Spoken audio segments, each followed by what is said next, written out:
Біздің әрқайсымыз осы дүниеде жүрген әр адам өзінің өмірінің мәнін, жалпы өзінің бар болуының мағынасын білгісі келеді. Әрине, сұрақ туады, мен бұл жерде қалай пайда болдым? Неге мен осы тарихи үдерістің ішінде жүрмін? Әрі қарай не болады? Мен институтқа тарих факультетіне түстім. Мен тарихты оқыдым, негізінен Рим империясының құлдырау тарихына мамандандырылдым.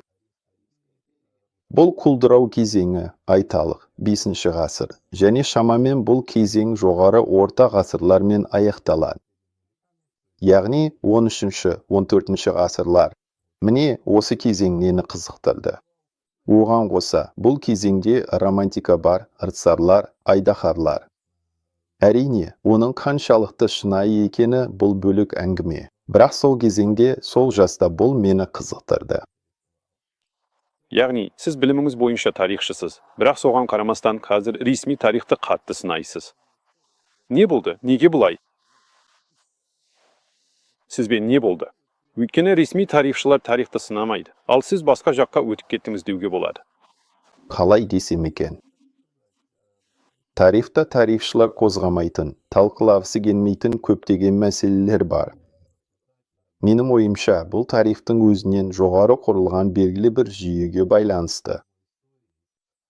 Міне, ғылымда да дәл солай, белгілі бір догмалар бар, олар бұрыннан қалыптасқан. Бұл догмаларды ешқашан сынауға құқығыңыз жоқ. Өйткені егер сіз оны жасасаңыз, тарихшы ретіндегі мансабыңыз бірден аяқталады. Сондықтан әрине, ресми тарих жолымен жүру керек болады. Әрине, шындықты айтсақ, онда ақылды нәрселер көп, адамдар көп нәрсеге өздері жеткен, көп нәрсе жазылған. Бірақ бір-біріне сәйкес келмейтін өте көп элементтер бар. Тарихта даусыз деп саналатын, талқылауға тыйым салынған белгілі бір теориялар бар. Ал осыған қарсы шыға бастаған адамдар бірден тарихшылар қатарынан шығып қалады. Әрине, оларды ешкім жарияламайды да. Міне осылай. Бірақ әрине, осы сұрақтардың көбі өте қызықты. Егер сіз солармен айналысқыңыз келсе, ресми тарихта онымен айналысу мүмкін емес. Мен сіздерге осының тамаша бір мысалын келтіре аламын. Бұл барлығына белгілі. Тор Хейердал деген, дәлірек айтса, сондай керемет тарихшы болған. Ол Ресейде де, Батыста да танымал болды, көп кітап жазды, және дәстүрлі тарих аша алмаған көптеген жаңалықтар ашты. Мысалы, Пасха аралы мен басқа да Полинезия аралдарының оңтүстік Америка құрлығынан қоныстандырылуы туралы. Ол мұны тәжірибе арқылы дәлелдеді. Сондай-ақ ол Атлант мұхитын папирус қайықтарымен жүзіп өту теориясында тексерді, және мұны да іс жүзінде өзі жасады. Жалпы ол негізінен бәріне сүйікті тұлға болды, бірақ ол Одинді іздеу деп аталатын теориясын ұсынғанға дейін. Бұл теориясында бұл кітап емес, сұрақтар жинағы сияқты нәрсе. Ол скандинав өркениеті Азов теңіз аймағынан, яғни Мариуполь, Азов, Ростов-на-Дону жақтан шыққанын дәлелдеуге тырысты. Дәл сол аймақтан шыққан деп есептейді. Оған бүкіл ғылыми қауымдастық жабылып, оны адам ретінде күйретті, еңбегін жоққа шығарды, және осы күнге дейін мен жақында ғана тексердім. Бұл теория әрі қарай дамымаған, оны ешкім зерттемейді, тіпті оған тиіспеуге бәрі қорқады. Міне осылай. Ал теориясы өте қызық. Міне осы элиталық үстемдік маған ұнамайды. Және тарихты зерттеу мүмкін емес, өйткені сен оны тек саған рұқсат етілген бағыттарда ғана зерттей аласың. Ал егер бірдеңе басқаша тапсаң, сені бірден тоқтатады болды. Сенің мансабың осымен аяқталады.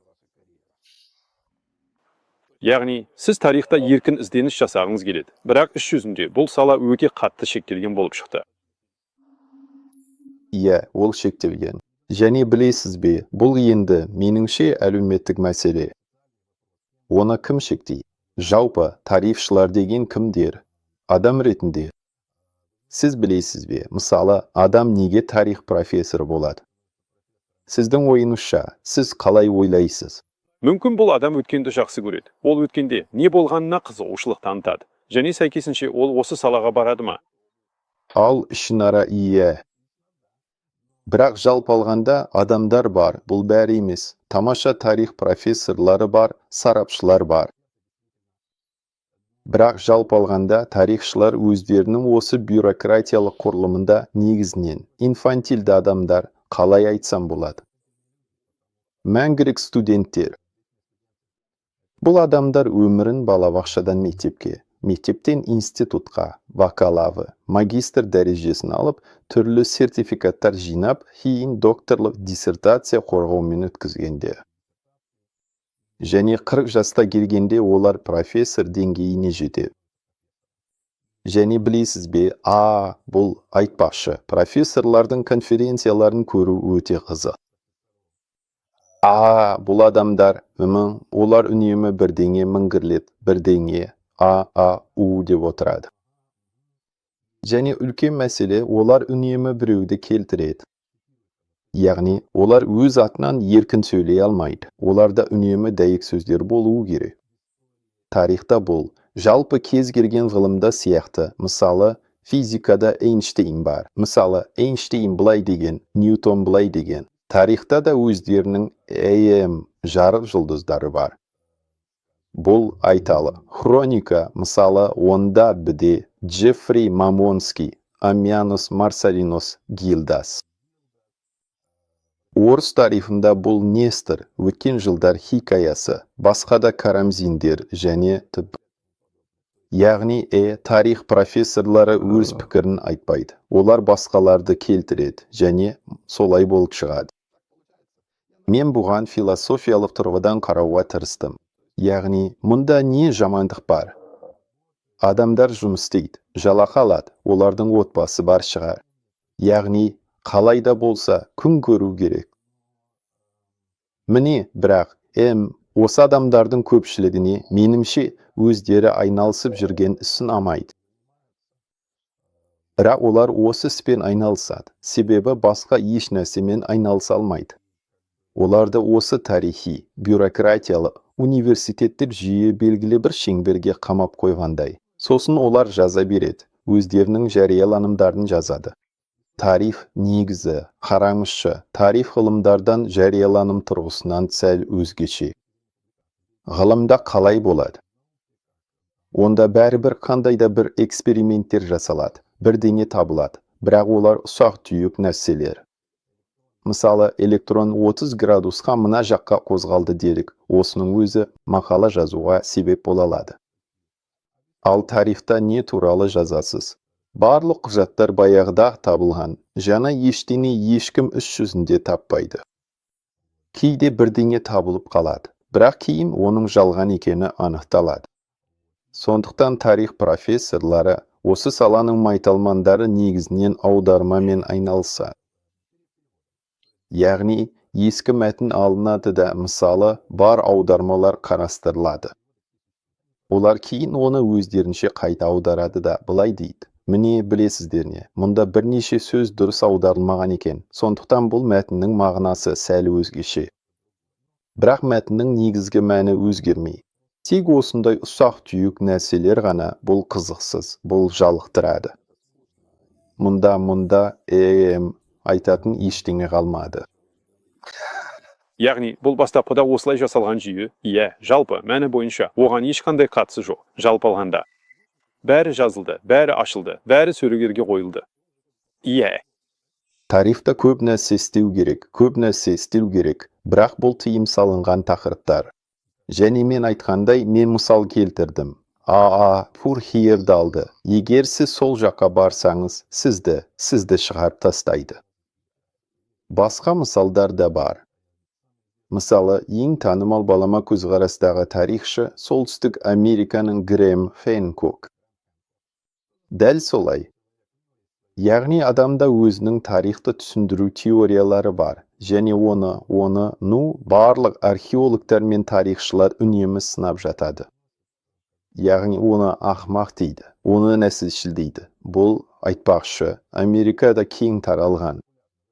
Егер сіз біреуді нәсілшіл деп атасаңыз, сіздің де мансабыңыз аяқталуы мүмкін. Яғни оның теориясы бойынша, мысалы, оңтүстік Американы үндістер емес, бәлкім басқа біреу келген деп ойлайды, бірақ оны бірден сен нәсілшілсің, өйткені сен үндістердің туған жері мен жетістіктерін тартып алғың келеді деп айыптайды. Яғни бәрі осыған келіп тіреледі. Бұл шамамен осылай жұмыс істейді. Тағы да мысалдар өте көп. Мен де өз басымнан осындай жағдайды өткердім, бірақ ол ұсақ түрде болды. Бір кезде мені мынау жер асты қалалары қызықтырған еді. Білесіздер ме? Түркияда орналасқан жер асты қалалары. Олар негізі құмырсқаның илеуіндей, яғни жер астында орналасқан. Және негізі ешкім нақты не екенін білмейді. Ресми тарих бойынша бұл қалалар адамдар жау әскерінен тығылу үшін салынған дейді. Мысалы, жау әскері келе жатқанда, олар сол әскерді көріп, бірден жер асты қаласына кіріп кетеді. Есіктерін жауып алады да, бәрі тыныш болады. Тамаша. Мен қарсыластың орнында болсам, желдеткіш тесіктерге жақындап, сол жерге жанып жатқан саба немесе басқа бірдеңе лақтырар едім. Сосын олар жер астынан шыға бастайды. Әскери тұрғыдан қарасақ, бұл мүлде ақымақтық қой. Яғни тығылып құтыла алмайсың. Бұл. Бұл нағыз ақымақтық. Тіпті білесіз бе, ол жерге ешқандай сабан лақтырудың да қажеті жоқ. Дегенмен мүмкін, солай істесең тезірек болар еді. Өйткені барлық өткелдерді жай ғана қоршауға алуға болады. Енді өзіңіз ойлаңызшы, мысалы, жер астында қанша адам отыр? 5000 адам, иә. Яғни, бұл адамдардың барлығы тамаққа мұқтаж. Бұл адамдардың барлығы жақсы, олар да жеңетін жер табу керек. Біреу ауырды, біреу жақсы, түсіндің бе? Яғни, 1-2 күннен кейін олар жер астында отырғандар, шығуы жоқ қалаларда олар жай ғана суға батып кетеді. Кешіріңіз, өздерінің жеке боқтарымен. Мұнда, ал инфекциялар бірден басталады. Жарайды, бұл бос сөз. Яғни, логикалық тұрғыдан алғанда олай емес, оның ешқандай негізі жоқ. Жалпы, мұндай форумдар бар, ол жерде тарих профессорлары бар, археологтар бар, осы тақырыптарды талқылайды. Осы тақырып шықты, мен бір жолы сол жерге кіріп, пікір жаза бастадым да, негізі, біз жаңа ғана айтқан нәрсені айттым, яғни мұнда бірдеңе сәйкес келмейді. Бұл қалалар, бәлкім, басқа бір нәрсеге арналған болуы мүмкін. Сол жерде жауаптар өте қатаң болды. Мен, мысалы, былай дедім, келіңіздер, елестетіп көрейікші, бұл адамдар кіргенде, өздерімен қанша тамақ ала алады? Суши. Иә, бірден біреу, иә, суда дұрыс. Сол сәтте бір археология профессоры не деді маған? Білесіз бе, тарихта ешқашан елестетуге болмайды деді. Енді бұл жерде әңгіме бітті десе де болады. Яғни адамдар қарапайым логикаға, қарапайым фактілерге қарағысы келмейді, оларды талқылауға да құлықсыз. Бұл кішкентай ғана мысал. Бірақ дәл осындай жағдай тарихшылар қауымында да бар. Енді не істей аламыз? Солай болып тұр. Яғни, егер сіз тарихты зерттегіңіз келсе, бізді осы сұрақ қызықтырса, академиялық ортада оны жасау аса мүмкін емес. Сонда тарих өте қатаң реттелген болып шығады. Белгілі бір көзқарастар, догмалар бар, оларды жоққа шығаруға болмайды және соларға бағыну керек. Міне, жалпы алғанда, бұл ғылымның тарихтың жүйелі құрылысы, ол әлдеқашан. Шамамен 19 ғасырдың соңында, 20 ғасырдың басында салынған. Содан бері ол өзгермей келеді. Иә. Мен жай ғана қызық болдым. Мысалы, менде құжат бар. Нені қарағаным есімде жоқ. Мен шығармаларын қарадым деп ойлаймын. Ең бірінші қарағаным Гиппопалық әулие Августиннің шығармалары болды. Бұл Құдайдың қаласын жазған, оның әйгілі шығармасы. Мұнда және аян. Мені мынау қызықтырды, жарайды. Ең көне қолжазбалар қандай? Өйткені ол жақсы жазады, айталық, Тарихи ресми түрде бұл адам 5 ғасырда өмір сүрген. Мұнда. Жарайды, бізде 5 ғасырдан қалған құжаттар бар ма? Ал олар қалмағаны белгілі болды. Яғни, ол жақта құжаттар бар, білесіздер, 13 ғасырға жатады. Тамаша. Ал бұл құжаттар қашан табылды? Мұнда олар 10 ғасырға жатады. Және олар қашан табылды? Ал бұл тарихи хронологиялардың көпшілігі өзіңіз дұрыс атап өткен ғасырдың ортасында табылған екен. Яғни, тарихы да, табылуы да бәрі бірдей. Яғни, Константинопольдің бір кітапханасы болсын, Францияда, Испанияда немесе Италияда болсын, біреу архивті ақтарып жатып, ескі бір монахтың қолжазбасын тауып алады. Міне енді осы тарих оқи беріңіздер. Дәл осындай жағдай тарихи ескі карталармен де болады. Яғни, карталар бар. Олар белгілі бір күнге сәйкес даталанады. Ал енді, оларды қашан тапты? Бұл 19 ғасырдың ортасы. Бірақ әрине бәрі емес. Әрине, одан да ескі құжаттар бар. Бірақ қорытынды қандай? Бізге айтылатын сол тарихтың шынайылығына нақты әрі сенімді дәлелдер жоқ па? Тарихқа қатысты осындай бір жағдай бар. Тарихтың өзі жоқ. Тарихтың интерпретациясы ғана бар. Неге тарих жоқ? Себебі біз ол жерде болған жоқпыз. Яғни, не болғанын біз білмейміз. Белгілі бір интерпретация бар. Ал ресми тарихшылардың интерпретациясы белгілі бір теорияларға негізделген. Олар соларды жасап шығарған. Міне. Ал мысалы, балама тарихшылардың интерпретациясы басқа көзқарасқа сүйенеді. Сөйтіп, тарих интерпретациялары арасында осындай күрес пайда болады. Шынымен не болды? Жақсы, тағы да біз ол жерде болған жоқпыз. Біз мүмкін емес, біз анық біле алмаймыз. Мұнда. Ал мысалы, кім мүмкін дәл осылай болды деп айта алады? Әрине, бұл адамда уақыт машинасы болуы керек. Өйткені қазір бізде бар нәрселерге сәйкес оны анықтау өте қиын және Міне мәселе осында. Өйткені тарихшылар бұл осылай болған дейді. Біз бұның дәл осылай болғанын білеміз дейді. Тарих оқулықтарында да бұлай деп жазылған. Күмәнданба, біз саған қалай жазсақ, солай болған. Бірақ бұл тек бір ғана нұсқа. Ал қайда? Басқа нұсқалар қайда? Неге сіздер тек бір нұсқаны дұрыс деп санайсыздар? Және сіз дұрыс байқағандай, тарих үнемі өзгеріп отырады ғой. Яғни, біз мұны Ресей империясының құлауынан көрдік. Сол жерде Кеңес одағын құрды, тарихты қайта жазды. Кейін Кеңес одағы құлады, тағы да тарихты қайта жазды. Қазірде оны қайтадан жазып жатыр. Бізде Ресейде кейбір тарихи деректер әр 10 жыл сайын өзгеріп тұрады. Тарихты бақылау бұл өте керемет ғылым ғой. Мен барлығына тарихпен айналысуға кеңес берер едім. Бірақ мен институтта оқытылатын әдістен сәл өзгеше әдіспен айналысуға кеңес берер едім. Яғни, ешқашан көне Грекия мен Риммен айналыспаңыздар. Бұл өте алыс және оның рас екені белгісіз. Тарихты орында біліңіз. Яғни, әр қаланың өз тарихы, өзінің ескі ғимараттары, өз ескерткіштері, өз мұражайлары, геологиялық карталары бар. Осы жерден, мына жерден, осы жерден, сонымен қатар сіз сол жерде болсаңыз, осы жерлерден көптеген ақпаратты ала аласыз. Мұнда.